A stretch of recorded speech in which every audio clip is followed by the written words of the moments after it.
Hey guys, Rhett here at my client Silesia's first Section 8 rental property, guys. Silesia is an out-of-state investor. She's wanted to get into Section 8 for a long time now, and she was just able to buy this 3-bedroom rental house. So this property, 3 bedrooms, she bought it for $99,000. It needs $8,000 in rehab, and it's gonna rent for about $1,150 to $1,200 a month. We've had our rehab team in here already for a couple days. It's about 1 day away from being completely finished. While the team was here, we've had about 4 people come by and drop off their applications, and it's not even on the rental market yet.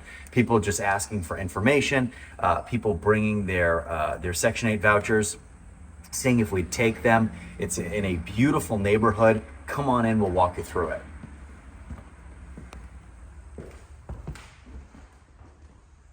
So guys, a lot of times people ask me, they say, Rhett, on your channel, I see that you're doing projects and your clients like to do projects where rehabs are large. And that's true. I have a lot of clients that like to do big BRRRRs. And when I say BRRRRs, the BRRRR method, buy, rehab, rent, refinance, and repeat. And that's how I've grown my portfolio over the last 12 years. But that's not the best route for everybody. And sometimes the best route is just buying a property, putting 20% down or 25% down and financing it. And that's great too. We can buy a lot of units that way.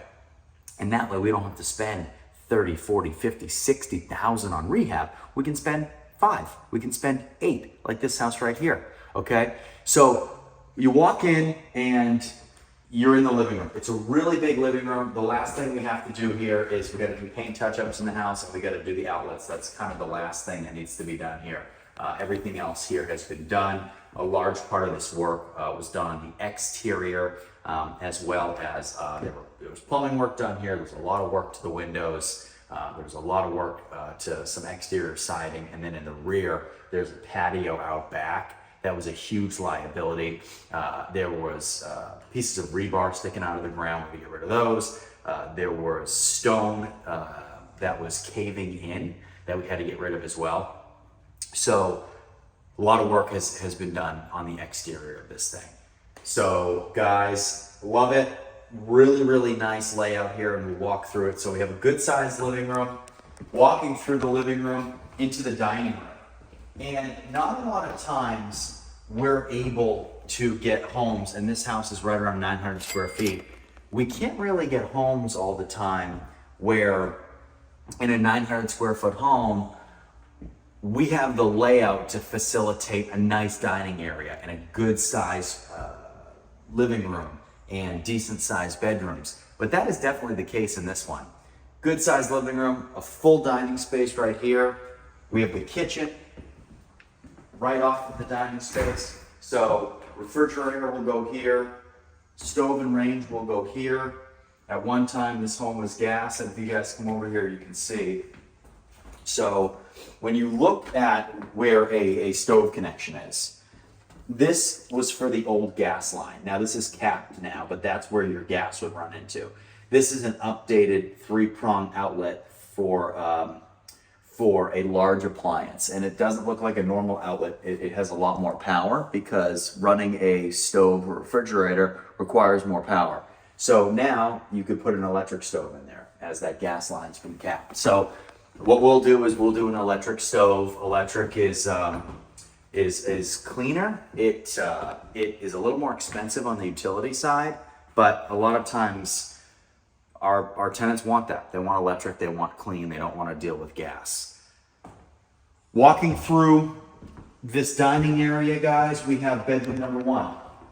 So bedroom number 1, good size. Really happy with this. Newer light fixture up here, good size closet. Everything we need in here, and the flooring looks really, really good too. I mean, this is real original hardwood that has been refinished. Coming off of the hallway, we have a brand new bathroom. And this bathroom looks great. This window still needs to be done. But brand new vanity, brand new toilet, brand new tub. This just looks phenomenal. And when you're putting units like this on market, what you'll find is the things that people care about when you're a tenant and you're looking at units, they want to see the kitchen, they want to see the bathroom, and they want to see the bedrooms. When you see a listing and when you post your Section 8 listing and you have an ugly bathroom so you don't put it in there, or your kitchen doesn't look great, you don't put it in there, people are not going to rent your unit. You have to show the kitchen, you have to show the bathroom. And that's why it's so important to have quality bathrooms, quality kitchens, because most of the time that's what drives a lot of your applications, okay? Guys, bedroom two. Bedroom two, a little bit smaller, but still a good size. A lot of natural light in this house. Really, really nice neighborhood. We were talking to some of the neighbors when we walked in. So I'm really happy for Celicia. With this being her first unit, it's gonna be a home run. And then guys, bedroom number three, right here. So very simple layout. You have all of the bedrooms, all located very close in proximity. They're all close to the bathroom, all close to the kitchen. Now you're probably saying, of course they're all close. The house is only 900 square feet. Well, yes, it is. But even still, the layout here is such that when people move in, they're not gonna wanna leave. And I know you're watching the channel and you're like, wow, Rhett is pretty repetitive with the things that he says. He's always talking about the layout. He's always talking about the proximity to the bathroom. He's always talking about proximity to this, proximity to that. Well, when you do this the right way, and you want tenants to stay in for a long period of time, that stuff really matters. Now, you might say, well, why does it matter how close the bathroom is to the bedroom? Well, when you have a tenant that's been living in your house for 20 years and they moved in at 45 and now they're 65 or now they're in their 70s and even sometimes they're in their 80s, or they move their parents into a house that they've been in for a long time because they love it, the elderly people might need to be closer to the bathroom. Things like that are so important. Those are things that we just don't think about. And those are things that we have not thought about. And you know, if you haven't been doing this, you don't think about it. Another thing that we do all the time for tenants that you'd never think about is when we have tenants that have been in homes for a while and they are either having health issues, or they have elderly parents or grandparents who are then moving into the units with them. Of course, they ask our permission to do that first. And if there are no issues with that and the home can accommodate people moving in that are direct family members, then we have nothing bad to say if the tenants have been good. But one thing we get asked to do all the time is widen doorways. And the reason for that is if you have a handicapped relative, it's easy to get through doorways with a walker or in a wheelchair. So like, for example, you have a door like this. One thing that we do very, very often is we'll come in here and we'll cut about another 6 or 7 inches and we'll come down here. And that way, it's a lot easier to facilitate. So when you have layouts like this, where somebody can get from a bedroom to a living room, to a kitchen, to a dining area, to a bathroom, all in very close proximity, there is always the chance that this unit strikes the attention of somebody that has some kind of handicap or disabilities.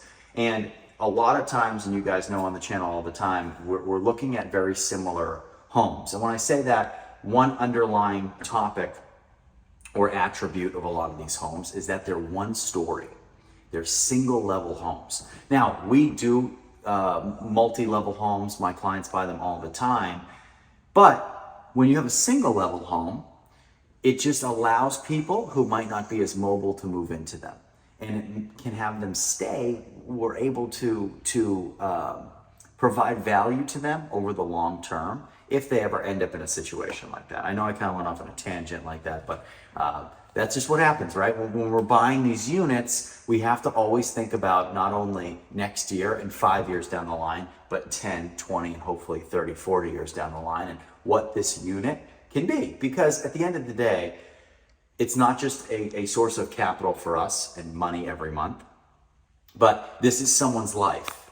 And these are things I'm sure you think about, right? With your family. Okay, well, when I get older, or my parents are getting older, these are things that they think about too. And when you're relying on government assistance and you have a landlord, you don't have the freedom that we always have. So it's really nice to have, A, to work with a landlord who's willing to do stuff like that, but B, to be in a place that is easily, can easily accommodate things that you might need, okay?